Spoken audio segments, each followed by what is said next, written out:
Welcome back to my darkroom. Today we are going to look at Ansco 113, my favorite Amidol developer formula.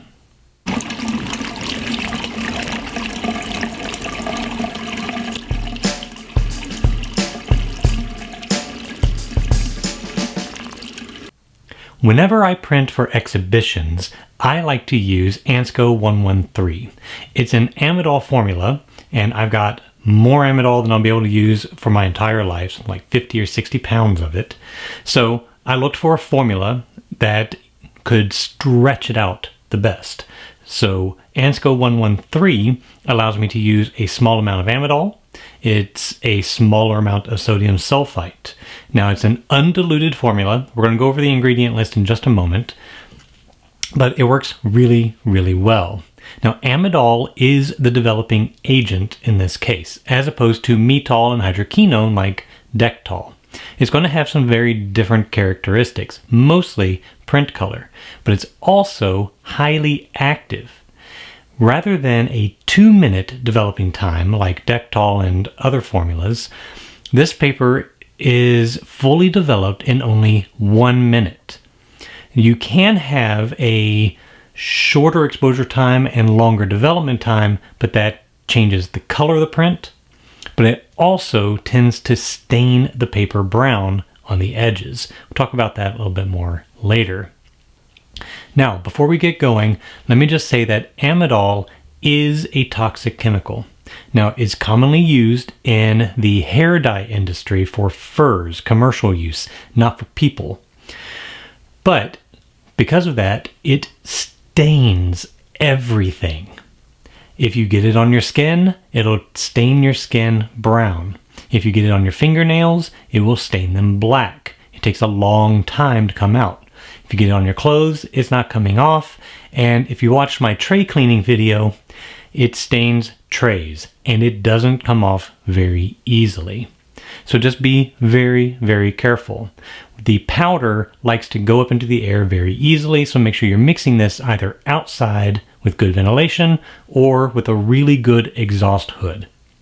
Now, if you do happen to get some on you and you need to clean up, use one of my lab towels. You can get these down in the link in the description. Otherwise, let's go ahead and look at the ingredient list for Ansco 113. To make 1 liter with 750 milliliters of water, measure out 44 grams of sodium sulfite, 6.6 grams Amidol, and 5.5 milliliters of a 10% solution of potassium bromide. Once mixed, add water to make 1 liter. Use undiluted. Let's begin by looking at our Dektol control print. So, same print that we've looked at in the previous videos. Fairly neutral, good contrast.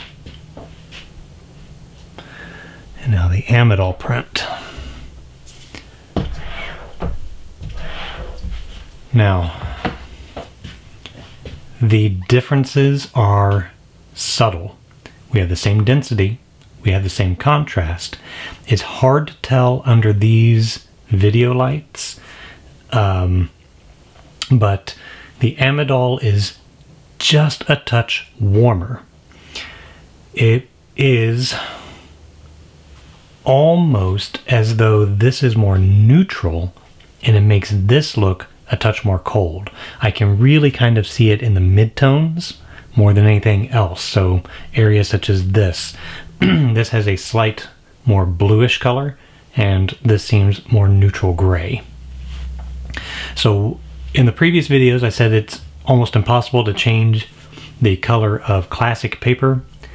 Well, Amidol is a different developing agent, and it seems to be doing the job pretty well. So if you want a little bit more neutral image tone, this is it. Now, a big difference that you should note is that this is the standard 2-minute developing time. Amidol actually only takes a 1-minute developing time, so it's a shorter exposure time and a 1-minute developing time. Longer than 1 minute, and you start to see brown staining along the edge of the paper. So to minimize that, I use a shorter time. That also helps it be just a touch warmer. Longer development times make cooler tones. Okay, let's look at the warm tone paper. Here's our warm tone Dektol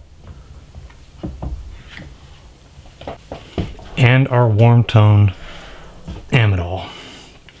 Again, at first glance, they look extremely similar, but the Amidol is actually a little bit warmer. It's almost verging on a little more green.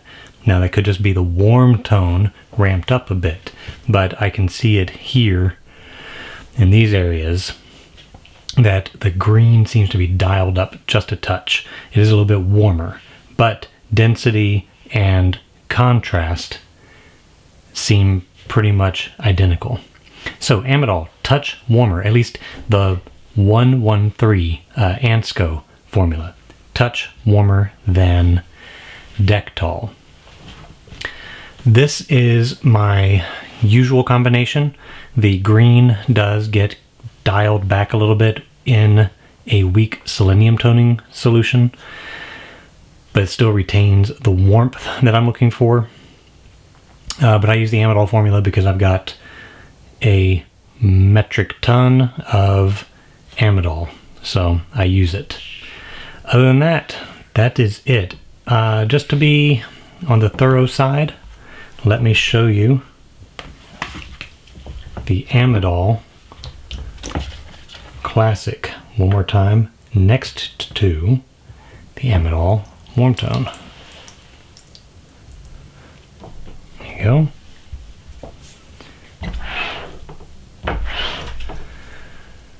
So there we go. Classic Warm Tone Ansco 113 Amidol formula. And there you have it. So the contrast, the density, identical to Dektol. The color, however, is a touch warmer.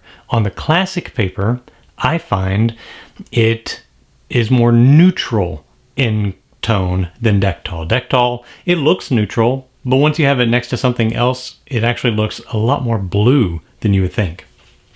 And I realize the video camera may not have picked that up quite as well as in person. But Dektol on the classic paper, it looks very neutral until it's next to the Amidol.